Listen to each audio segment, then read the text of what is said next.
বাহ বিজয়, তুই তো গরুর জন্য ঘাস কেটে তো একাকার করছিস রে। তা খুব খুশি হলাম, তুই কদিন হলে তো কাজ করছিস, তোর চাষিও খুশি আমিও খুশি। তুই সকালে তুই 4টে গরু বার করছিস, 5 বস্তা ঘাস কাটছো, আবার এলেও কাট পেরাচ্ছু। কামলা হয়েছিল রে, তুই ভালোই কাম করিস।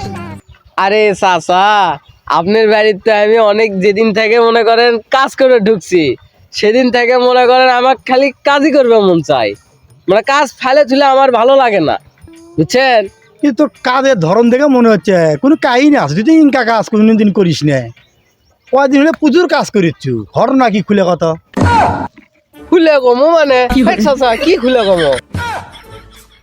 হেই বোকা, তোক তো আমি ওই কথা কইনি, তোক কছি ঘটনা কি সেটা খুলে ক। কোনো তো মতলব আছে তোর কামের পিছনে, এত কাম করিচ্ছু কেমনি তুই?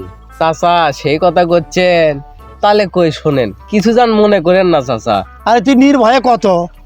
আচ্ছা শোনেন, 20 দিন ধরে তো আমি বিয়ে করছি, সেটা তো জানেনি, তাই লয়? তা সেই বিয়ে করার পর থেকে যখন আমার বউ যে শুনে যে আমি কত করে মাইনে পাই, সেই মাইনে হিসেব করে দেখে যে আমার বউয়ের পেট আর আমার পেট বেলে চলে না। তা কি করে করছু? আরো একটু একটা বেড়ে দেওয়া লিখবি চাচা। কি বারে যাব? ওই যে একটা মাইনে বেড়ে দেওয়া লিখবি। ও 20 দিন ধরে বিয়ে করতি, বইয়ের গোলাম হয়ে গেছু না? এই শালা বইয়ের গোলাম, বইয়ের বুদ্ধি শুনে আমার কাছে যাচ্ছি, তুই মেরে লিবেন না? তুই বইয়ের বুদ্ধি শুনিস কদিন থেকে রে? এই বইয়ের বুদ্ধি যায় শোনে, তাই কিন্তু জীবনে উন্নতি লাভ করতে পারে। জীবনে এই বইয়ের বুদ্ধি শুনে আমার কাছে আসবো না। তো যত সুন্দর বেতন দেয় রে, তুই বইয়ের বুদ্ধি কিছু করলু। ওই জন্যই তো মানুষ কয় রে বিয়ে করান ঠিক লয়। তুই বিয়ের পরে আমি বুঝিচ্ছি, তুই বইয়ের বুদ্ধি শোনা শুরু করছিস এখনই না? বইয়ের বুদ্ধি জীবনে শুনে আমার কাছে আসবো না, তুই বইয়ের ভাউর হয়ে গেছি রে তুই। হ্যাঁ আর সর্বনাশ, তুই ভাব শুনু কে তুই হয়ে গেল কি রে? চাচা আমি তো বইয়ের বুদ্ধি শুনি না বারে চাচা, এটা সঠিক কথা তো।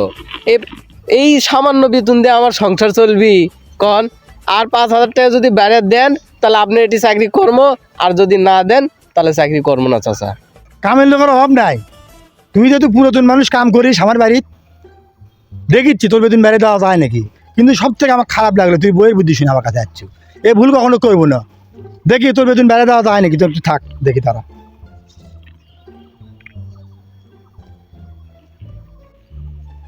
শোনা কি করিচ্ছ? উঠোইনি ঘুমোর থেকে? পাগি ফজর নামাজ পড়ে আসে দেখি গরু নাই, বিজয় সবগুলো গরু বাইরে করে পাঁপড় যাচ্ছে, মনে করো ঘাসও কাটছে।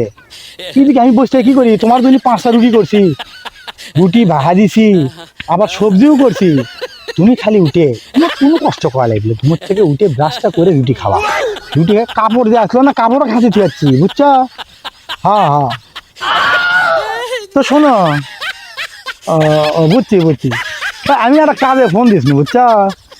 আমাকে বাড়ির কাজের ছেলে বিজয় আছে না, ওই বইয়ের বুদ্ধি শুনে আমার কাছে বেতন বাড়ি নেবে। কতটা ক্যাঙ্গা লাগে সেই কথা করতে আমি বারবার কোনো বইয়ের বুদ্ধি তুই শুনিস না। বইয়ের বুদ্ধি শুনলে কিন্তু বড় লোক হার যাবে না। ওই বেতন বাড়ি হয়েছে, কি করা যায়, যাওয়া যায়। ওই ঠিকই কথা, আমি অক্টাই গেছি।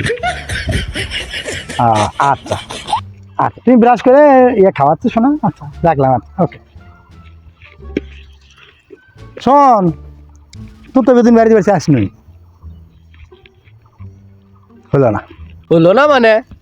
তোর বেতন বাইরে যাওয়ার জন্য তোর চাষি ফোন দিস, তোর চাষি কোনো মতেই রাজি নয়, করছে ওই বেতনে থাকলে থাক, না থাকলে চলে যাক। বইয়ের বুদ্ধি শোনা মানুষ খামারি থব না।